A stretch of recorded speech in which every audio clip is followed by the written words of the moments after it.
నమస్తే, welcome to the power of gems. అన్ని జన్మలలో కల్లా మానవ జన్మ అత్యుత్తమైనది కనుక ఈ జన్మను సార్థకం చేసుకోవాలంటే ఎప్పటికప్పుడు మన సమస్యలకు పరిష్కార మార్గాలను వెతుక్కుంటేనే ఆనందంగా ఉండగలుగుతాం. మీకు ఎలాంటి సమస్యలు ఉన్నా రత్నాలు ధరించటం వల్ల తప్పకుండా ప్రయోజనం ఉంటుంది అంటున్నారు రాసిక్ జెమ్స్ వారు. రత్నాలు ధరించటం వల్ల మానవ జాతిపై ప్రభావం ఉంటుందా? జాతక రీత్యా ధారణ ఎంతవరకు అవసరం ఉంటుంది? రత్నాలు ధరించటం వల్ల సత్ఫలితాలు పొందవచ్చా? జాతక రత్న సందేహాలపై రాసిక్ జెమ్స్ అండ్ జ్యువెలర్స్ అధినేత, ప్రపంచ ప్రసిద్ధి ఆస్ట్రోజమాలజిస్ట్, భారతదేశంలోని ప్రముఖ రత్నాల శాస్త్రవేత్త, రత్నాల రాజు, రత్నశాస్త్ర విభూషణ్, రత్నశాస్త్ర శిరోమణి, ప్రముఖ ఆస్ట్రోజమాలజిస్ట్, జెమ్ థెరపిస్ట్ డాక్టర్ ఎంఎం రాజా గారు ఉన్నారు. వారిని అడిగి మరిన్ని సందేహాలను నివృత్తి చేసుకుందాం. అలాగే మీ సందేహాలను స్క్రీన్ పైన స్క్రోల్ అవుతున్న నంబర్కు కాల్ చేసి నివృత్తి చేసుకోవచ్చు. నమస్తే డాక్టర్. నమస్తే అమ్మా. డాక్టర్ గారు, ఈ మధ్య ఉద్యోగ అవకాశాలు లేక ఎంతో మంది బాధపడుతున్నారు. అంటే ఈ ఉద్యోగ అవకాశాలు కల్పించాలి అంటే ఎలాంటి రత్నాలు ధరిస్తే మంచిగా ఉంటుంది? తప్పకుండా. ప్రేక్షకులందరికీ ఎంఎం రజా హృదయపూర్వక నమస్కారం. The power of gem stones కార్యక్రమంలో మీ అందరికీ స్వాగతం, సుస్వాగతం. మేడం గారు అడిగిన ప్రశ్న ఎంప్లాయ్మెంట్ గురించి. ఎంతోమంది అన్ని రకాల డిగ్రీలు మాస్టర్ చేసినా కూడాను ఉద్యోగం లేకుండా చాలా బాధపడుతున్నారు. మొదటిగా ఒక దేశం బాగుపడాలంటే, ఎందుకంటే youths are the backbone of country అంటారు. ఒక దేశంకి ఒక నడం లాంటి యువకులు, వాళ్ళకి ఎంప్లాయ్మెంట్ ఉంటే వాళ్ళ లైఫ్ కూడా బాగుంటుంది, వాళ్ళతో పాటు మా సమాజం కూడా బాగుపడుతుంది. అదేవిధంగా ఉద్యోగం ఉంటే ఆ దేశం చాలా పైకి వెళ్తుంది. ఎందుకంటే వాళ్ళ లైఫ్లో వాళ్ళు హ్యాపీగా ఉంటారు, వాళ్ళతో పాటు వేరే వాళ్ళు కూడా వాళ్ళు సహాయం చేస్తారు, దేశాన్ని కూడా కొంచెం వాళ్ళు భాగస్వామిగా వాళ్ళు ఏదో సపోర్ట్ చేసి వాళ్ళు ముందు తీసుకుని రాగలుగుతారు. వాళ్ళతో కూడా భాగం ఉంటుంది, ఏదో చేయాలి దేశానికి అని చెప్పి ఉంటుంది మనసులో. నిరుద్యోగి అనేసరికి తన జీవితం తను చూసుకోలేరు. అన్ఎంప్లాయ్మెంట్ మా సమాజంలో ప్రతి ఒక్క కష్టాలకి, ప్రతి ఒక్క నష్టాలకి కీలకమైన మూలం అంటారు కదా. సో ఆ విధంగా ఉంటుంది. అన్ఎంప్లాయ్ వచ్చేసి తన జీవితం తను బాగా చేసుకోలేడు, తనతో పాటు తన పైన ఆధారం పడిన ఉంటారు కదా, భార్య కావచ్చు, పిల్లలు కావచ్చు, వాళ్ళకి పోషించలేడు. అంటే తనకి ఓన్కి ఫుడ్ లేదు, తనకి వేసుకునే బట్టలు లేవు, దాంతోపాటు దానిపైన డిపెండ్ ఉండే వాళ్ళు కూడా వాళ్ళు ఏం చేయలేడు. అప్పుడు ఏమవుతుంది, అక్కడి నుంచి మళ్ళీ గొడవలు, టెన్షన్స్, ఈ ప్రాబ్లమ్స్ అంతా అక్కడి నుంచి ప్రారంభమవుతుంది. చూసి ఉంటారు. ఎనీవే, ఉద్యోగం అనేసరికి చాలా ముఖ్యమైన అంశం. తన జీవితం, తనతో పాటు తన పైన ఆధారపడే వాళ్ళకి, తర్వాత మా దేశం కూడా బాగుపడేదానికి ఇది చాలా ముఖ్యమైన అంశం ఉంటుంది. ఇక్కడ ఎంతోమంది డిగ్రీ చేసి కూడా, మాస్టర్ డిగ్రీ చేసి కూడా వాళ్ళు ఉద్యోగాలను ఎందుకు బాధపడుతున్నారు అన్న ప్రశ్న ఉంటుంది. ఇప్పుడు మీరు అడిగిన ప్రశ్నకి, ఇప్పుడు ఈ శాస్త్రంలో వచ్చేసి ప్రతి ఒక్క కామన్ మైండ్ ఏదో ఒక సబ్జెక్ట్ మేము తీసుకున్నామంటే ఒక 4 ప్రశ్నలు సృష్టి అవుతాయి. అసలు ఇది ఉందా లేదా, ఎందుకు లేదు, ఎప్పుడు, ఎలా ఉంటుంది, ఇలాంటి 4 ప్రశ్నలు అంటారు. ఎనీవే, జాబ్ విషయంలో వస్తే కొంతమంది మీరు జాబ్ మీ చదువు అయిపోయిందంటే వెంటనే మీకు 4 ప్రశ్నలు సృష్టి అవుతాయి. అసలు నా జీవితంలో జాబ్ ఉందా లేదా, అంటే జాబ్ చేయగలుగుతానా లేదా బిజినెస్ చేయగలుగుతాను, నెంబర్ 1 ప్రశ్న. నెంబర్ 2 వచ్చేసి, ఒకవేళ నాకు జాబే ఉంటే ఎలాంటి జాబ్ చేయగలుగుతాను, అంటే గవర్నమెంట్ జాబ్కి వెళ్తానా, లేకపోతే డొమెస్టిక్ కెరీర్ చేయగలుగుతానా, లేదా ఏమైనా ఇంటర్నేషనల్ ఏమైనా ఫారిన్ ఏమైనా ట్రావెల్ చేస్తానా, ఈ ప్రశ్న కూడా మైండ్కి వస్తుంది. నెంబర్ 2. నెంబర్ 3 వచ్చేసి, ఏదో జాబు ఎప్పుడు వస్తుంది, అంటే డొమెస్టిక్ కావచ్చు, గవర్నమెంట్ జాబ్ కావచ్చు, ఇంటర్నేషనల్ జాబ్ కావచ్చు, నేను ఫారిన్కి వెళ్ళేదాం కావచ్చు, ఎప్పుడు వస్తుంది ఆ జాబ్, ఎప్పుడు వస్తుందని చెప్పి. నెంబర్ 4 ముఖ్యమైన ప్రశ్న వచ్చేసి, అసలు నా జీవితంలో జాబ్ వస్తే ఆ జాబు స్టేబుల్ ఉంటుందా లేదా అని చెప్పి. ఈ 4 ప్రశ్నలు ప్రేక్షకులు ఎంతోమంది చూసే ఉంటారు. మీరు జాబ్ ఉందా లేదా అని చెప్పి చాలా బాధపడతారు. ఎంతోమంది యువకులు, నేను చెప్పే ప్రతి ఒక్క మాట ప్రేక్షకులు ఇవన్నీ ప్రాక్టికల్. ఎందుకంటే నా దగ్గర వచ్చే క్లయింట్స్, ఎందుకంటే నాది 9 బ్రాంచెస్ ఉన్నాయి, మాది 9 బ్రాంచెస్. అంటే డిఫరెంట్ రీజన్ వాళ్ళు, డిఫరెంట్ లాంగ్వేజెస్ వాళ్ళు, డిఫరెంట్ ఆలోచన వాళ్ళు అందరూ నా దగ్గర వస్తారు. నేను చూసిన ప్రాబ్లమ్స్లో ముఖ్యమైన ఎక్కువ ప్రాబ్లం అనేసి వచ్చేసి ఈ ఉద్యోగం గురించి ఎంతోమంది వస్తారు, ఎక్కువ మంది వస్తారు. ఎందుకంటే మా బ్రాంచెస్ హైదరాబాదు, విశాఖపట్నం, విజయవాడ, ముంబై, ఢిల్లీ, కాశ్మీరు, మళ్ళీ దుబాయ్, అన్ని చోట. దాంతోపాటు వరల్డ్ వైడ్గా ప్రపంచవ్యాప్తంగా ఎంతోమంది ఆన్లైన్ కన్సల్టేషన్ కూడా తీసుకుంటారు. 90% ఎక్కువ ప్రశ్న దీనిపైనే ఆధారపడి ఉంటుంది. అంటే ఎంప్లాయ్మెంట్ గురించి, అంటే జాబ్ గురించి ఉంటుంది. సార్ అసలు నాకు జాబ్ ఇక్కడ ఉంటుందా, నేను ఉండనా, వచ్చైనా, నేను వ్యాపారం చేయగలుగుతానా, నేను ఏం చేస్తే బాగా పడతానా, ఇలాంటి ఎనీవే. సో ఇక్కడ ఎక్కువ మంది వచ్చేసి ఇదే ప్రశ్నలు ఉంటుంది, అసలు నా జీవితం జాబ్ ఉందని చెప్పి. ప్రేక్షకులు ఎంతోమంది యువకులు ఎగ్జామ్స్ రాస్తూనే ఉంటారు, మీరు కూడా దాంట్లో ఉండొచ్చు. నా వచ్చే దాంట్లో ఎక్కువ మంది సార్ ఫ్రమ్ లాస్ట్ 10 years నేను ఎగ్జామ్ రాస్తున్నాను, నాకు గవర్నమెంట్ జాబ్ అంటే చాలా ఆసక్తి ఉంది, చాలా నాకు ఆశ ఉంది, అయినా కూడా నాకు జాబ్ రావడం చాలా బాధపడతారు. ఇక్కడ టైం వేస్ట్ అవుతుంది. టైం వేస్ట్తో పాటు ఆయన పైన బాధ్యత పెరిగిపోతుంది. ఎప్పుడైతే బాధ్యత పెరిగిపోతుంది, రెస్పాన్సిబిలిటీ పెరిగిపోతుందో అక్కడ మనిషికి స్ట్రెస్ స్టార్ట్ అయిపోతుంది. ఎందుకంటే పోషించాలి, రెస్పాన్సిబిలిటీ పెరిగిపోయింది. అమ్మ నాన్న అప్పులు చేసి ఏదో నాకు చదివించారు, కానీ వాళ్ళ కోసం నేను ఏం చేయలేకపోతున్నాను కదా అని చాలా బాధపడతారు. ఇక టైం వేస్ట్ అవ్వకుండా, అది మీరు టైం వేస్ట్ చేయకుండా ఫస్ట్ మీరు తెలుసుకోండి. ఎందుకంటే మీ గ్రహాలు తెలియచేస్తే అసలు మీకు ఎలాంటి ఉద్యోగం ఉంటుంది, మీకు గవర్నమెంట్ జాబ్ ఉందా లేదా, మీరు ట్రై చేస్తున్నారా కదా, ఆ ట్రై చేసేదానికి ఆ ఫలితం ఉందా లేదా మొదలు తెలుసుకోవచ్చు మీరు. ఒకవేళ ఇది రావట్లేదు కదా, ఆటంకాలు వస్తున్నాయి, ఎందుకు వస్తున్నాయి? ఎందుకంటే ముఖ్యమైన అంశం తెలుసుకోండి ఇక్కడ ప్రేక్షకులు. మన జీవితంలో ఏదైనా మేము అనుభవిస్తున్నాము, మా జీవితంలో ఏమైనా కష్టాలు వస్తున్నాయండి, దాని వెనక గ్రహాల ప్రభావమే. గ్రహాలు బాగా లేకపోతే మనిషికి లైఫ్లో ఒక ముందుకు వచ్చే అవకాశాలు ఉన్నవు. మీరు చూసే ఉంటారు, చెప్తారు కదా, మన నోటి నుంచి ప్రతి ఒక్కటి మేము చెప్తూనే ఉంటాము, నా టైం బాగలేదు, నా గ్రహచారం బాగలేదు అని చెప్తానే ఉంటాము కదా. టైం అనేసరికి అర్థం ఏంటి? టైం బాగలేదు అనేసరికి టైంకి రెండో పేరు వచ్చేసి గ్రహాల సంచారము అంటారు. గ్రహాల స్థితి బాగాలేకపోతే మీరు ఎన్ని ప్రయత్నాలు చేసినా మీకు ఆ ఫలితం ఉండదు, మీరు చాలా టెన్షన్లో ఉంటుంది మీరు. అందుకే ఇక్కడ ఈ విద్య వచ్చేసి ముఖ్యమైన మీకు సహకారం ఏ విధంగా ఇస్తుందంటే, మీ చదువు అయిపోయిన తర్వాత మీకు టైం వేస్ట్ చేయకుండా మీరు ఎలాంటి జాబ్ చేసుకుంటే బాగుపడతారు, మీరు ఎలాంటి డైరెక్షన్ అంటారు కదా, డైరెక్షన్ ముఖ్యమైన అంశం డైరెక్షన్ అండి. డైరెక్షన్ లేనిది మేము ముందుకు రాలేమండి. ఇప్పుడు ఇంటి నుంచి మేము ఎక్కడైనా వెళ్ళాలంటే ఇవాళ రోజులు ఏం చేస్తాము, గూగుల్ మ్యాప్ చూస్తాము. అంటే నేను పలానా చోటుకి వెళ్ళాలి కదా అని చెప్పి ఫస్ట్ గూగుల్ మ్యాప్ పెట్టుకుంటాము. ఆ గూగుల్ మ్యాప్ మీకు డైరెక్షన్ ఇస్తుంది, పలానా రూట్లో వెళ్ళాలి, మీ డైరెక్షన్ ఏ విధంగా వెళ్తే మీరు చేరుకుంటారు, మధ్యలో ట్రాఫిక్స్ ఏమైనా ఉన్నాయా, ఏమైనా జామ్ ఏమైనా అవుతారా, మీరు అక్కడ ఏమైనా ఇరుక్కుంటారా, టైమింగ్తో సహా చూపిస్తుంది మీ జర్నీ. కానీ మన జీవితం జర్నీ అండి చేస్తున్నాము, కానీ ఎంత పెద్ద జర్నీకి దానికోసం ఏం డైరెక్షన్ తీసుకుంటున్నాము? ఆ డైరెక్షన్ మాదిరి ఈ విద్య ఉంది కదా, మీకు చూపిస్తుంది డైరెక్షన్. నీ చదువు అయిపోయింది కదా, చదువు తర్వాత మీకు ఎలాంటి జాబ్ నీకోసం వస్తుంది, నీకు 10 years నుంచి జాబ్ ట్రై చేస్తున్నావు కదా, ఎందుకు రావడం లేదు, దానికి ముఖ్యమైన కారణం ఏంటి, ఆ కారణాలు ఎలాంటి గ్రహాలు మీకు అడ్డం పడుతున్నాయి తెలుసుకోవచ్చు. ఒకవేళ మీకు సెకండ్ ఇలాంటి జాబ్ ఉంది, మీరు ఫారిన్ ట్రై చేసుకోవచ్చా, లేకపోతే ఫారిన్ జాబ్కి ట్రై చేసుకోవచ్చా, లేకపోతే మీరు గవర్నమెంట్ జాబ్కి ట్రై చేసుకోవచ్చా, లేకపోతే మీరు డొమెస్టిక్ ఏమైనా చేసుకోవచ్చా, ఇవన్నీ ఉంటాయి, అంశాలు ఉంటాయి కదా. 100 రకాల ప్రశ్నలకి ప్రేక్షకులు మీ మైండ్లో వచ్చే ప్రతి ఒక్క ప్రశ్నానికి ఈ విద్య మీకు చక్కగా ఆన్సర్ ఇవ్వగలుగుతుంది. ఒకవేళ గ్రహాలు బాగాలేదు అనుకోండి, ఆ గ్రహాల స్థితి బాగాలేకపోతే, అంటే మీ గ్రహాలు అనుకూలం ఇవ్వకపోతే, బాగా అర్థం ఏంటి, గ్రహాలు బాగలేకపోతే అంటే మీ జాతకంలో మీకు ఆ గ్రహాలు అనుకూలం ఇవ్వకపోతే అక్కడ మీకు ఎక్కువ విఫలం ఉంటుంది.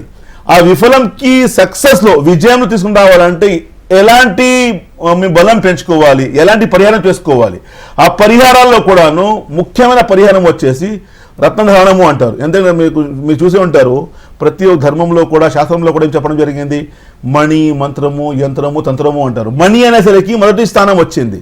అంటే రత్నాల ద్వారా ఆ గ్రహాలకి మేము బలం పెంచుకోవచ్చు. ఒక్కసారి మేము గ్రహాల బలం పెంచుకున్నామంటే తప్పకుండా మా జీవితంలో అనుకోని దశకు మేము రీచ్ అవుతాము. ప్రేక్షకులు ఇంత చెప్పే అర్థం ఏంటి, ఎంప్లాయ్మెంట్ చాలా అతి అవసరం అండి. ఈ ప్రపంచంలో వచ్చేసాము, వచ్చిన తర్వాత చదువు తర్వాత వెంటనే వచ్చేసి మాకు జాబ్ అవసరం ఉంటుంది. ఎందుకంటే పోషించాలి, మేము ముందుకు రావాలి. వితౌట్ జాబ్ మేము ముందుకు రాలేమని చెప్పాను కదా. ఒక ఎంప్లాయీస్ అంటే మా యువకులు ఉన్నారు కదా, యువకులు దేశానికి ఒక బ్యాక్ బోన్ లాంటి, వాళ్ళు బాగుపడితే దేశం బాగుపడుతుంది, దేశం కూడా ముందుకు రాగలుగుతుంది. సో ఆ విధంగా ఆ ఎంప్లాయ్మెంట్ గురించి ఒకవేళ మీరు బాధపడుతున్నారంటే వ్యక్తిగతంగా మీరు తెలుసుకోవచ్చు. జాతకం తెలియచేస్తుందండి. నంబర్ 1 వ్యక్తిత్వం, అంటే నీ పర్సనాలిటీ ఏంటి. లగ్నం అంటారు కదా, లగ్నం అంటే మనిషి వ్యక్తిత్వం అండి. నీ ఆలోచన ఏంటి, what is your strength, what is your weakness, ఆ వీక్నెస్కి మీ స్ట్రెంగ్త్ ఏ విధంగా మార్చుకోవాలి, మీ ఆలోచన ఏంటి ఇవి తెలుసుకోవచ్చు. నంబర్ 5 క్రియేటివిటీ అంటారు. క్రియేటివిటీ అంటే మనిషిలో ఉండే ఇంటెలిజెంట్ కావచ్చు, ఆయన తెలివి కావచ్చు, ఆయన ఉండే సామర్థ్యాలు కావచ్చు, ఆయనకి చూపించే అవకాశం ఇస్తుంది. 5వ స్థానం వచ్చేసి 9th హౌస్ వచ్చేసి belongs to the king maker అంటారు. మంచి అదృష్ట బలం ఇచ్చి కింగ్ మేకర్, జీవితంలో మంచి ఉన్నత స్థానం ఇవ్వడం. నంబర్ 10th హౌస్ వచ్చేసి మీకు మంచి స్థానం, అంటే మీరు ఏ రంగంలో మీరు రాగలుగుతారు, మీ నేము, మీ ఫేము, అంటే మీ కీర్తి కావచ్చు, మీ గౌరవం కావచ్చు, మీ గుర్తింపు కావచ్చు, అన్ని గ్రహాలు తెలియజేస్తాయి. దీని ద్వారా తెలుసుకొని లైఫ్లో మీరు హ్యాపీగా ముందుకు రావచ్చు. ఎంతోమంది వెయిటింగ్లో ఉన్నారు, మళ్ళీ నేను డిస్కస్ చేస్తాను, చూస్తాం వాళ్ళు కాల్ తీసుకొని వాళ్ళకి ఎలాంటి సమస్య ఉంది వాళ్ళు కూడా మేము మార్గం చూపిస్తాం. సార్ లైన్లో ప్రభాకర్ గారు ఉన్నారు, ఒకసారి మాట్లాడతాం. నమస్తే ప్రభాకర్ గారు. నమస్తే మేడం. ఎక్కడి నుంచి కాల్ చేస్తున్నారు? వరంగల్ జిల్లా. ఓకే ప్రభాకర్ గారు, ఎవరి గురించి తెలుసుకోవాలనుకుంటున్నారు? మా బాబు 10th అయిపోయి ఇంటర్ అయిపోయింది మేడం. ఓకే, వారి పేరు? ఎం సిద్ధార్థ. డేట్ ఆఫ్ బర్త్ చెప్పండి. 2007 May 11. ఎక్కడ పుట్టారు మేడం? మే నెల తిథి చెప్పండి. సార్ నమస్కారం సార్. సార్ నా మాట వినపడుతుందా మీకు? వినపడుతుంది సార్. సార్ చెప్పండి, మే నెల తిథి చెప్పండి, డేట్ చెప్పండి సార్. May 11.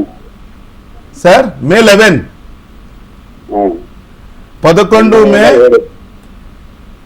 2007. సమయం సార్? సమయం ఉదయం ఏ టైంకి?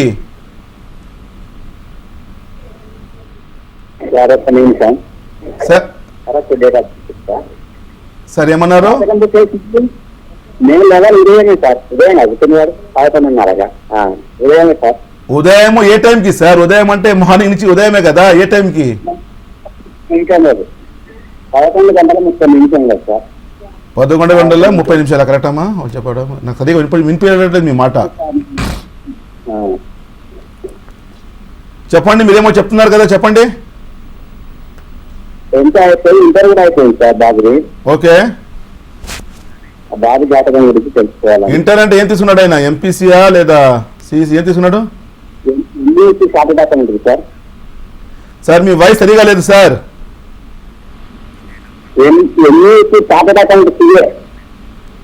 సార్ మీ ఎనీవే మీ మాట వినపడట్లేదు, నేను చెప్తాను వినండి. మీరు డేట్ ఆఫ్ బర్త్ ఇచ్చారు, దాని ప్రకారము May 11, 2007 11:30 మార్నింగ్ టైమింగ్ ఇచ్చారు. శుక్రవారం పుట్టాడు. నక్షత్రం వచ్చేసి శతభిష నక్షత్రం జన్మించాడు బాబు, కుంభరాశిలో. లగ్నం చూసుకుంటే కర్కాటకం జన్మించాడు. లగ్నంలో శని ప్రభావం. బాబు జాతకం చూసుకుంటే ఈయన చదువు పరంగా చూసుకుంటే ఇక్కడ ఫైనాన్స్ ఫీల్డ్ కావచ్చు, అకౌంట్స్ ఫీల్డ్ కావచ్చు, దీంట్లో వెళ్ళే అవకాశాలు ఎక్కువ చూపిస్తున్నాయి.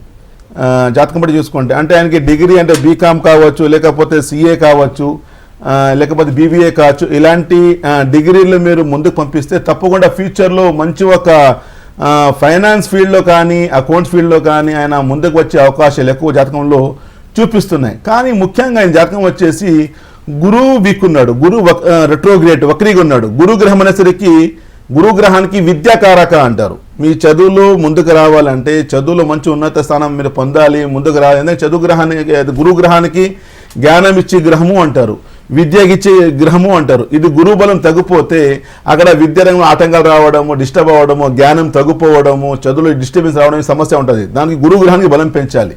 దాంతోపాటు రవి కూడా వీక్ ఉన్నాడు. రవి గ్రహం వీక్ ఉంటే ఏమవుతుందంటే స్త్రీత్వం ఉన్నది, డెవలప్మెంట్ ఆగిపోవడము, ముందుకు రాలేకపోవడము, కాన్ఫిడెన్స్ ధైర్యం కిందకు పోవడము, అక్కడ కొంచెం డౌట్, నేను చేయగలుగుతానా లేదా, నవల అవుతుందా లేదా, ఇన్ఫియారిటీ కాంప్లెక్స్ అంటారు కదా, ఒక భయం లాంటివి వచ్చేస్తుంది. నేను చేయలేనేమో, అన్నీ చేస్తారు కానీ చేసే ముందు నేను చేయలేనేమో, చాలా టెన్షన్ పడతారు. ఈ సమస్య ఉంది. కానీ జాతకం బట్టి చూసుకోండి, ఫ్యూచర్లో మంచి గవర్నమెంట్ జాబ్, ఫైనాన్స్ ఫీల్డ్లో కానీ బ్యాంకింగ్ సెక్టర్లో కానీ ముందుకు వచ్చే అవకాశాలు ఎక్కువ చూపిస్తున్నాయి. దానికోసము మీరు అక్కడ చేరుకునే దానికి ఒక డెవలప్మెంట్ కోసము ఇప్పుడు మీరు చేసే పని గురువు గ్రహానికి బలం పెంచుకోవాలి. దాంతోపాటు రవి గ్రహానికి బలం పెంచుకోవాలి. గురు గ్రహం అనేసరికి కనక పుష్యరాగం, ఎల్లో సఫర్ 3 క్యారెట్, దాంతోపాటు కెంపు రూబీ అంటారు 3 క్యారెట్. ఈ రెండతో కలిపి తప్పకుండా చదువులు సక్సెస్ పొంది లైఫ్లో హ్యాపీగా ముందుకు రాగలుగుతారు. Wish all the best. చూడండి, ఇక్కడ ఈయన కాల్ చేశారు, ఇలా అబ్బాయి ఇది జాతకం పట్టి చూసుకుంటే ఈయన జాతకంలో చక్కగా చూపిస్తుంది. 11th హౌస్లో మెర్క్యూరీ బుధ గ్రహం ఉన్నాడు. అంటే అకౌంట్స్ ఫీల్డ్ కావచ్చు, ఫైనాన్స్ ఫీల్డ్ కావచ్చు, ట్రేడింగ్ కావచ్చు, ఒక మంచి ఫ్యూచర్లో ఒక ఫైనాన్స్ అడ్వైజర్ కావచ్చు, ఇలాంటి రంగంలో వచ్చే అవకాశాలు ఎక్కువ చూపిస్తున్నాయి. ఇవన్నీ 12th చేస్తున్నాడు. ఆ 12th తర్వాత ఈయన ఈ రంగంలో ఒకవేళ ఆయన బీబీఏ కావచ్చు, బీకామ్ కావచ్చు, లేకపోతే సిఏ చదవకుండా కావచ్చు, ఇలాంటి ఫీల్డ్లో వెళ్తే తప్పకుండా సక్సెస్ పొంది లైఫ్లో హ్యాపీగా ముందు. ఎందుకంటే దిస్ ఇస్ ద డైరెక్షన్, అంటే గ్రహాలు డైరెక్షన్ చూపిస్తున్నాయి. దీని వేలో మీరు వెళ్తే తప్పకుండా ఈ ఫీల్డ్లో మీరు ముందుకు రాగలుగుతారు, ఉన్నత స్థానం మీరు పొందగలుగుతారు. ఇక్కడ ప్రజెంట్ సిచ్యువేషన్ గురువు వీక్ ఉన్నాడు. అంటే గురువు అనేసరికి దానికి ఏమంటారు, విద్యాకారక. ఒక స్టూడెంట్కి చదువులో అయినా ముందుకు రావాలి, విద్యారంగం ముందుకు రావాలంటే గురుగ్రహం బలం ఉండాల్సిందే. ఎందుకంటే విద్యాకారకుడు, దాంతోపాటు జ్ఞానం ఇచ్చే గ్రహం అంటారు. ఇది వీక్ అయిపోతే కొంచెం డిస్టర్బెన్స్, టెన్షన్స్ ఉంటుంది చదువులో. ఈ దానికి బలం పెంచాలి. దాంతో రవి బలం అనేసరికి ఇన్ఫీరియారిటీ కాంప్లెక్స్, అది బలం లేకపోతే భయం ఉంటుంది, నేను చేయలేనేమో అని చెప్పి, నేను ఇలా చేయాలి, ఏ విధంగా చేయాలి, ముందుకు రాలేరు. అదేవిధంగా భయం ఉంటుంది, కాన్ఫిడెన్స్ కిందకు పోతుంది, ఆత్మవిశ్వాసం ఉన్నది. ఎందుకంటే మనిషి తన జీవితంలో విజయం పొందాలంటే తన పైన తనకి నమ్మకం ఉండాలి. ఆ నమ్మకం ఇచ్చేది రవిగ్రహం. నువ్వు చేయగలుగుతావు, నీలో సామర్థ్యం ఉంది, నీలో కెపబిలిటీ ఉంది, నువ్వు ముందుకు రా, నువ్వు ముందుకు వెళ్ళు అని మనిషిని లోపల ఉండే శక్తి మనిషికి చెప్తుంది. మనిషికి ఎంత మేము చెప్పినా వాళ్ళపైన అంత ఉండదండి. ఎందుకంటే లోపల నుంచి ఆయన లోపల ఉండే మనసుకి లోపల నుంచి ఒక వయసు రావాలి, నువ్వు చేయగలుగుతావు, నీలో సామర్థ్యం ఉంది, నువ్వు ముందుకు రా అని చెప్పి. అక్కడ తప్పకుండా ఆయన ఉన్నత స్థానం లైఫ్లో హ్యాపీగా ముందుకు రాగలుగుతారు. ఓకే, నెక్స్ట్ కాలర్ చూద్దామండి. అఖిల గారు నమస్తే అండి. నమస్తే అండి. ఎక్కడి నుంచి కాల్ చేస్తున్నారు? మేము కొత్తగూడెం నుంచి కాల్ చేస్తున్నామండి. ఓకే, ఎవరి గురించి తెలుసుకోవాలనుకుంటున్నారు? మా బాబు గురించి అండి. మీ బాబు పేరు, డేట్ ఆఫ్ బర్త్ చెప్పండి. మా date of birth October 18, 2021. Okay, పేరు? బాబు పేరు శశాంక్ నాయక్. ఓకే, ఏ టైంలో పుట్టారు మీ బాబు? Night 11:23. Okay, place of birth చెప్పండి. ప్లేస్ ఏమో ఖమ్మంలో పుట్టాడండి. ఓకే అమ్మా అఖిల గారు నమస్కారం అమ్మా. నమస్కారం అండి. October 18, 2021. 21? అవునండి. అవునండి. ఇంకా 3 ఏళ్ళే కదా అమ్మా, 3 years కదా. అవునండి. చెప్పండి, దేని గురించి చిన్న పిల్లోడికి? బాబుకి నేమ్ సరిగా పెట్టా, అదే చేయించాలా ఏంటా అని ఆలోచిస్తాను. పేరేం పెట్టారు మీరు ఇప్పుడు? శశాంక్ నాయక్. శశాంత్ నాయక్ పెట్టారు. ఓకే, నక్షత్రం చూసుకుంటే ఆయన బాబు పుట్టినరోజు మండే జన్మించాడమ్మా, ఉత్తరా భద్ర నక్షత్రం జన్మించాడు. హలో, చెప్పండి. మండే జన్మించాడు, ఉత్తరా భద్ర నక్షత్రం జన్మించాడు, మీనా రాశిలో. లగ్నం చూసుకుంటే మిథున లగ్నం వచ్చింది. అంటే మీరు పేరు చెప్పారు శశాంత్ నాయక్ అని చెప్పి. శశాంత్ నాయక్ ఆయనకి అనుకూలంగానే ఉంది, మీనా రాశి కాబట్టి తప్పకుండా అప్పయ్య ఆయనకి అనుకూలంగా ఉంది. అదే పేరు మీరు కంటిన్యూ చేయవచ్చు, ఇబ్బంది లేదు. లగ్నం కూడా చూసుకుంటే మిథున లగ్నం వచ్చింది, లగ్నాధిపతి బుధుడు అలాంగ్ విత్ ద మార్స్ అంటారు. హెల్త్ పరంగా కొంచెం న్యూరాలజికల్ ట్రబుల్ అంటారు, నర్వస్ డిజార్డర్ అంటారు, కొంచెం వీక్నెస్ అంటారు, అంటే మాటల్లో కావచ్చు. ఎందుకంటే బుధ గ్రహానికి కమ్యూనికేషన్ అంటారు, వాణికారక అంటే మనిషికి మంచి మాట నేర్పించడం కానీ, ఆయన కమ్యూనికేషన్ కానీ ఎంత నేర్పించేవాడు బుధ గ్రహం అవుతాడు. ఇది వీక్ అవుతే ఏమవుతుందంటే మనిషిలో కొంచెం మాట తడపడము, మాట కొంచెం లేట్ నేర్చుకోవడం. ఇంకా చిన్న పిల్లడు కానీ అన్నీ బాగున్నాయి కానీ కొంచెం డిలే అవుతుంది కాబట్టి బుధగ్రహానికి బలం పెంచాలి. ఎందుకంటే చాలా కమ్యూనికేషన్ కోసం, దాంతోపాటు గ్రాస్పింగ్ పవర్ కోసం అంటారు. ఎందుకని మరి చెప్తున్నానంటే భూమికి దగ్గరుండే గ్రహం వచ్చేసి చంద్రగ్రహం అంటారు. మీరు ఇక్కడ తెలియచేస్తున్నాను, చంద్రగ్రహం అనేసరికి మీరు చూసే ఉంటారు, ప్రతి ఒక్క పిల్లోడు కూడా చాలా అందంగా కనపడతారు, పసి పిల్లలు. ఎందుకంటే చిన్న పిల్లలు, కారణం ఏంటంటే ఆ చంద్రగ్రహం ప్రభావం మనిషి పైన ఉంటుంది కాబట్టి ప్రతి ఒక్క చిన్న పిల్లలు, ఏదే పిల్లలు కావచ్చు, చాలా అందంగా కనపడతారు. ఎందుకంటే చంద్రగ్రహం దాని పైన ప్రభావం ఉంటుంది కాబట్టి. నెంబర్ 2 వచ్చేసి భూమికి దగ్గరుండే గ్రహం వచ్చేసి బుధగ్రహం అంటారు. బుధగ్రహం అంటే మనిషి జీవితంలో కూడాను చిన్న పిల్లల తర్వాత ఆయన లైఫ్లో వచ్చే సెకండ్ స్టేజ్ వచ్చేసి కమ్యూనికేషన్ అంటారు, ఒక గ్రాస్పింగ్ పవర్ అంటారు. నా పేరు ఏంటి, నేను ఎవరు, నా అమ్మ ఎవరు, నా నాన్న ఎవరు, నా సమాజము నేను తెలుసుకోవాలి, నేను మాట్లాడాలి, నేను కమ్యూనికేషన్ నేర్చుకోవాలి, నేను స్కూల్కి వెళ్ళాలి. ఇక్కడ అన్ని సెకండ్ స్టేజ్ అంటారు కదా, అది సెకండ్ స్టేజ్లో బాబు ఉన్నాడు. ఈ బుధగ్రహం సెకండ్ స్టేజ్ అనేసరికి ఇప్పుడు ఇక్కడ నేర్చుకోవాలి, మాటలు కావచ్చు, ఆయన గ్రాస్పింగ్ పవర్ కావచ్చు, ఆయన అంతా తెలివి అని నేర్చుకోవడము, ఆయన ఇంటెలిజెంట్, ఆయన బుద్ధి బాగా పనిచేయడము, ఇవన్నీ వచ్చేసి బుధగ్రహం చేస్తాడు. కాబట్టి బుధ గ్రహానికి మీరు బలం పెంచాలి. ఇది వీక్ ఉంటే కొంచెం కమ్యూనికేషన్, మాటలు వీక్ అవ్వడం, మాట తడపడడం కానీ, డిస్టర్బ్ అవ్వడము, గ్రాస్పింగ్ పవర్ తగ్గిపోవడము, కొంచెం డిలే అంటారు, కొంచెం అన్ని డిలే అవుతాయి. డిలే అవ్వకుండా సమయం ప్రకారంగా ఆయన ముందుకు రావాలంటే బుధ గ్రహానికి బలం పెంచాలి. దానికోసం మీరు గరుడ పచ్చ ఒక 3 క్యారెట్ ఒక లాకెట్ మాదిరి తయారు చేసి మెడలో పెట్టేస్తే మీ బాబు లైఫ్లో హ్యాపీగా ఉంటారు. విష్ ఆల్ ద బెస్ట్ అమ్మా. ఇంక చూడండి, ఇంతకు చెప్పాను కదా నేను, మనిషి పైన గ్రహాల ప్రభావం ఏ విధంగా ఉంటుందంటే భూమికి దగ్గర ఉండే గ్రహం నెంబర్ 1 వచ్చేసి చంద్రగ్రహం అంటారు, దాని ప్రభావం ఉంటుంది. అందుకే ప్రతి ఒక్క మనిషి చిన్న పిల్లలు పుడతారు కదా, పసి పిల్లలు అంటారు కదా, ఆ పిల్లలు చాలా అందంగా కనపడతారు. జంతువులు ఉంటుంది కదా, వాళ్ళ పిల్లలు కూడా చాలా అందంగా ఉంటాయి. సో ఎందుకంటే కారణం ఏంటంటే ఆ చంద్రగ్రహం ప్రభావం ఉంటుంది కాబట్టి. నెంబర్ 2 వచ్చేసి బుధ గ్రహం ఉంటుంది ప్రభావం. బుధ గ్రహం అనేసరికి కమ్యూనికేషన్, నేను ఎవరు, నా అమ్మ ఎవరు, నా నాన్న ఎవరు, నా సమాజం ఏంటి, నేను నేర్చుకోవాలి, స్కూల్కి వెళ్ళాలి, చదవాలి, ఎడ్యుకేషన్, విద్య అన్నీ వస్తుంది. నెంబర్ 3 వచ్చేసి శుక్రగ్రహం అంటారు. శుక్రగ్రహానికి ఏమంటారు, లవ్, ఎఫెక్షన్. ఇక్కడ మనిషి కూడా ఎడ్యుకేషన్ ముందుకు వెళ్ళిన తర్వాత మనిషిలో కొంచెం ఇష్టం వస్తుంది, లవ్లో వెళ్ళడం కానీ, ఎఫెక్షన్ కానీ, ఇష్టాలు కానీ, ప్యాషన్ కానీ, కోరికలు కానీ అన్నీ వచ్చేస్తాయి మనిషికి. నెంబర్ 4 వచ్చేసి రవిగ్రహం అంటారు. రవిగ్రహం అంటే బాధ్యత. మనిషి కూడా ఈ ఎడ్యుకేషన్ తర్వాత, ఈ కోరికల తర్వాత, మళ్ళీ మ్యారేజ్ చేసుకున్న తర్వాత నేను ఒక ఫ్యామిలీకి హెడ్, నేను సంపాదన చేయాలి, నా ఫ్యామిలీని పోషించాలి, నేను ముందుకు రావాలి, ఈ ప్రభావం ఉంటుంది. నెంబర్ 5 వచ్చేసి కుజగ్రహం అంటారు. కుజగ్రహంకి ఏమంటారు, దూకుడు అంటారు. దూకుడు అనేసరికి అగ్రెసివ్, నేను ఇల్లు కట్టాలి, నా కార్ కావాలి, నాకు పొజిషన్ కావాలి, నేను ముందుకు రావాలి. అందుకే సమాజంలో కూడా చూసి ఉంటారు మీరు. 5th ఆస్పెక్ట్లో వచ్చేసి మనిషి పెళ్లి తర్వాత ఆయన చాలా కష్టపడి ఆయనకు ఒక అగ్రెసివ్గా ఉంటాడు, దూకుడు అయిపోతాడు ఆయన, ఎందుకంటే ఇల్లు కట్టాలి, ముందుకు రావాలని చెప్పి. నెంబర్ 6 వచ్చేసి గురుగ్రహం అంటారు. గురుగ్రహం అర్థం ఏంటి, ధార్మిక. కొంచెం మనిషి ఏజ్ అయిపోయినాక మంచి వేరే వాళ్ళకి ప్రీచ్ ఇవ్వడం కానీ, ధర్మానికి దగ్గరైపోవడం కానీ, ఎక్కువ పూజలు చేయడము, అందుకు సహాయం చేయడం అన్నీ వచ్చేస్తుంది. నెంబర్ 7 వచ్చేసి మనిషి జీవితంలో కూడా భూమికి దూరమైన గ్రహం వచ్చి శని గ్రహం అంటారు. శని గ్రహానికి శని ఇస్తారా అంటారు. అదేవిధంగా మనిషి కూడా లాస్ట్ స్టేజ్ అంటారు, ఆ వృద్ధాత్వం అంటారు కదా, ఓల్డ్ ఏజ్ అయిపోతుంది. ఓల్డ్ అయిపోయినాక లేవడం కష్టం ఉంటుంది, కూర్చోవడం కష్టం ఉంటుంది, వినవడం కష్టం ఉంటుంది, చాలా ఇబ్బందిగా ఉంటుంది, ఎందుకంటే శని ప్రభావం మనిషి పైన ఉంటాయి. సో ఈ విధంగా ఈ 7 గ్రహాలు ఉన్నాయి కదా, 7 గ్రహాలు ఏ విధంగా ఉన్నాయో ఆ విధంగా 7 స్టేజెస్ మనిషి పైన లైఫ్లో ఉంటుంది. ఈ గ్రహాల ప్రభావం మనిషి పైన ఎక్కువ ఉంటుంది. ఇక్కడ గ్రహాలు ఇస్తే బాగాలేకపోతే ఆ గ్రహ సంచారంలో వాళ్ళకి అనుకూలం కాకపోతే అక్కడ బాధలు, టెన్షన్స్, గొడవలు, ఇబ్బంది ఇవన్నీ వస్తాయి. ఈ గ్రహాలకి బలం కోసము రత్నాల ద్వారా బలం తప్పున లైఫ్లో హ్యాపీగా ముందుకు రాగలుగుతాం. Right, thank you sir. Bangaraju garu లైన్లో ఉన్నారు, చూద్దాం. నమస్తే బంగారాజు గారు. నమస్తే మేడం. ఎక్కడి నుంచి కాల్ చేస్తున్నారు? బంగారాజు గారు, దయచేసి మీరు టీవీ చూసి మాట్లాడొద్దు, టీవీకి కొద్దిగా దూరంగా వచ్చి కాల్లో మాట్లాడండి. నుంచి చేస్తున్నాను మేడం. ఓకే, ఎవరి గురించి తెలుసుకోవాలనుకుంటున్నారు? మేడం నేను ఈ వ్యాపారం అంటే నేను షాప్ లో పనిచేసేవాడిని మేడం.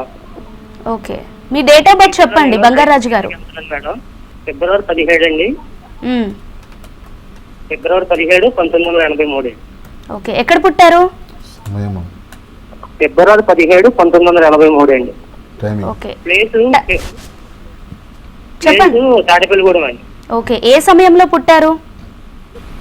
మేడం సమయం ఐడియా లేదు మేడం, తెల్లవారుజామున అంటారండి మా అమ్మగారు. ఓకే, సార్తో మాట్లాడండి మీ సమస్య ఏంటో. బంగారాజు గారు నమస్కారం సార్, చెప్పండి సార్. సార్ రాజా సార్, మీకు నమస్కారం సార్. సార్ నమస్తే, చెప్పండి సార్, చెప్పండి సార్. ఫ్యూచర్ లో నేను మోటార్ ఫీల్డ్ లోకి వెళ్దాం అనుకుంటున్నాను సార్. ఏ field? Motor field sir. Water field. Okay okay, చెప్పండి. మోటార్ ఫీల్డ్ అంటే మా బ్రదర్ మోటార్ ఫీల్డ్ లో ఉన్నారు, రమ్మంటున్నారండి అందులోకి. ఓకే ఓకే అండి, ఓకే ఓకే. నాకైతే అది ఇంట్రెస్ట్ లేదు సార్. అది ఇప్పుడు వెళ్దామంటే నాకు ఆఫర్లు వస్తున్నాయి సార్ రమ్మని. సార్ యాక్చువల్లీ మీ జాతక ప్రకారం చూసుకుంటే మీరు పుట్టినరోజు గురువారం జన్మించారు, రేవతి నక్షత్రం, మీనరాశిలో. ఇదివరకు జీవితంలో స్థిరత్వం రాలేదు, 40 ఏళ్ళు దాటేశారు, మీ పైన ఎక్కువ బాధ్యత ఉంది, చేయాలనుకుంటే చేయలేకపోతున్నారు, మెంటల్ స్ట్రెస్ ఎక్కువ ఉంది, మానసిక ఒత్తిడి, ఒక రకమైన ఆందోళన ఉంది, బాధ, డిస్టర్బ్ అవుతున్నారు. మీ లగ్నం కూడా మకర లగ్నం వచ్చింది, లగ్నంలో బుధ ప్రభావం, లగ్నాధిపతి ఉచ్చంలో ఉన్నాడు, అది కూడా తులారాశిలో. కానీ శని వక్రీగా ఉన్నాడు. శని వక్రీగా ఉంటే ఏమవుతుందంటే కొంచెం అన్ని డిలే చేస్తాడు. మీరు అడిగిన ప్రశ్న వాటర్ ఫీల్డ్ అంటే లిక్విడ్ అంటారు, తప్పకుండా మీకు లిక్విడ్ ఫీల్డ్ 10,000 శనిగా పట్టి 100% చేయవచ్చు. మీరు లిక్విడ్ అనేసరికి వాటర్ కావచ్చు, ఆయిల్ కావచ్చు. ఈ శని గ్రహానికి ఆయిల్ తత్వం అంటారు. సో ఆయిల్ తత్వం అనేసరికి మీరు వాటర్ ఫీల్డ్ కావచ్చు, మీరు ఆయిల్ ఫీల్డ్ కావచ్చు, లిక్విడ్ సంబంధం ఇచ్చింది, దాంట్లో మీరు ముందుకు వెళ్ళొచ్చు, దాంట్లో మీ సక్సెస్ ఉంది. కానీ ముఖ్యంగా మీ జాతకంలో వచ్చేసి భాగ్యాధిపతి బలము అదే దశమ బలం తగ్గాడు అంటే భాగ్యాధిపతి అనేసరికి అదృష్ట బలం ఇచ్చేవాడు, మంచి బలం అదృష్ట బలం ఇచ్చేవాడు బుధగ్రహం అవుతాడు. బుధగ్రహానికి ఏమంటారు? బుద్ధికారక, వృత్తికారక, వాణికారక. బుద్ధికారక అంటే మీలో ఉండే ఇంటెలిజెంట్, మీలో ఉండే సామర్థ్యాలు, మీలో ఉండే ఆలోచన శక్తి అవన్నీ తగ్గిపోయింది. మూడ్ స్వింగ్స్ ఎక్కువ, confuse, what to do what to not to do, ఇది చేద్దామా అది చేద్దాం, చాలా కన్ఫ్యూజ్ అయిపోతున్నారు. 40 ఏళ్ళు దాటేశారు, ఎక్కువ రెస్పాన్సిబిలిటీ ఉంది. ఇది వరకు మీ లైఫ్లో కాన్సన్ట్రేషన్ లేదు, ఒక స్టెబిలిటీ లేదు, మైండ్ స్టేబుల్ లేదు. కానీ ఏమంటే ఈ బుధగ్రహం బలం తగ్గడం వల్ల, అందుకే మీరు బుధగ్రహాన్ని బలం పెంచుకోవాలి. వృత్తికారక అంటే ప్రొఫెషన్, మీరు ఏదైనా పని చేస్తున్నారు కదా, ఆ పనిలో దాంట్లో ముందుకు రావాలి. ఇదే నా పని, దిస్ ఈజ్ మై లైఫ్, ఇది నా జీవితం అని మీరు అనుకునే ముందుకు రావాలంటే ఆ బుధగ్రహం బలం ఉండాల్సిందే. దానికోసం మీరు బుధగ్రహం బలం పెంచుకోవాలి. వాణికారక అంటే మీ కమ్యూనికేషన్, మీ లోపల ఉండే వాయిస్ బయటికి రావాలి, మీ మాట బయటికి రావాలి, మీరు మాట వేరే వాళ్ళకి చెప్పాలి, మీ మాట వేరే వాళ్ళకి అర్థం అవ్వాలంటే ఈ బుధగ్రహం బలం ఉండాల్సింది మీ జాతకంలో. దాంతోపాటు మీ శుక్రగ్రహం వీక్ ఉన్నాయి అంటే హౌస్ ఆఫ్ ప్లానింగ్ అంటారు. ఇందుకు చెప్పినా కదా, 5th హౌస్కి బిలాంగ్స్ టు ద క్రియేటివిటీ. మీలో ఉండే సామర్థ్యాలు వర్కౌట్ అవ్వాలి, మీలో ఉండే స్కిల్స్ పని అవ్వాలి, మీలో ఉండే టాలెంట్ బయటికి రావాలంటే 5th హౌస్ స్ట్రాంగ్ ఉండాల్సిందే. ఈ శుక్రగ్రహం వీక్ ఉన్నాడు. శుక్రగ్రహం వీక్ అవుతే ఏమవుతుందంటే డిజైర్స్ తగ్గిపోతాయి. ఎందుకు చేయడము, నేను చేయలేనము అని ప్యాషన్, ఇష్టం తగ్గిపోవడము. ప్రతి ఒక్క జీవితంలో ప్రేక్షకులు వినండి, ఈ బంగారం జాతి చెప్తున్నాను కానీ ప్రతి ఒక్కరికి ఇది ఒక లింక్ ఉంటుంది. శుక్రగ్రహం అనేసరికి కోరికలు ఇచ్చే గ్రహం అంటారు, డిజైర్స్ ఫుల్ చేసే గ్రహం అంటారు, ప్యాషన్ అంటే ఇష్టం అంటారు. జీవితంలో మీరు ఏదైనా చేయండి, ఇష్టంతో చేస్తేనే ముందుకు రాగలుగుతారు. ఒక ఇష్టం ఉండాలండి, ఇష్టంతో దూకుడుగా ముందుకు వెళ్తే తప్పకుండా మీరు సక్సెస్ పొందగలుగుతారు. ఇష్టం లేకపోతే కష్టం ఉంటుంది. దాంతో ఈ శుక్రగ్రహానికి ఏమంటారు? లక్ష్మీకారక అంటారు, డబ్బు ఇచ్చే గ్రహము అంటారు. ఈ శుక్రగ్రహం వీక్ అయితే ఆర్థిక పరంగా సమస్య, ఫైనాన్షియల్ లాసెస్, ఎక్కువ టెన్షన్ అన్నీ ఉంటాయి. ఇన్ని కష్టాలు మీరు చూస్తున్నారు. నుంచి బయటకు రావాలంటే మీరు చేసిన తెలుగులో గరుడ పచ్చ ఎమరాల్ అంటారు, ఒక 4 క్యారెట్. దాంతోపాటు శ్వేత పుష్యరంగ వైట్ సఫైర్ 4 క్యారెట్. ఈ రెండంతా కలిపి పెడితే తప్పకుండా లైఫ్లో మీరు హ్యాపీగా ముందుకు వస్తారు. Wish all the best sir. Right, thank you doctor. ఉద్యోగ అవకాశాల గురించి అలాగే కాలర్స్ యొక్క సమస్యలకు పరిష్కార మార్గాలు తెలియజేసినందుకు థ్యాంక్ యూ సార్. ధన్యవాదాలు. చూసారు కదండి, ఇది ఇవాల్టి పవర్ ఆఫ్ జెమ్స్. మరొక కార్యక్రమంలో మళ్ళీ కలుసుకుందాం. అంతవరకు చూస్తూనే ఉండండి.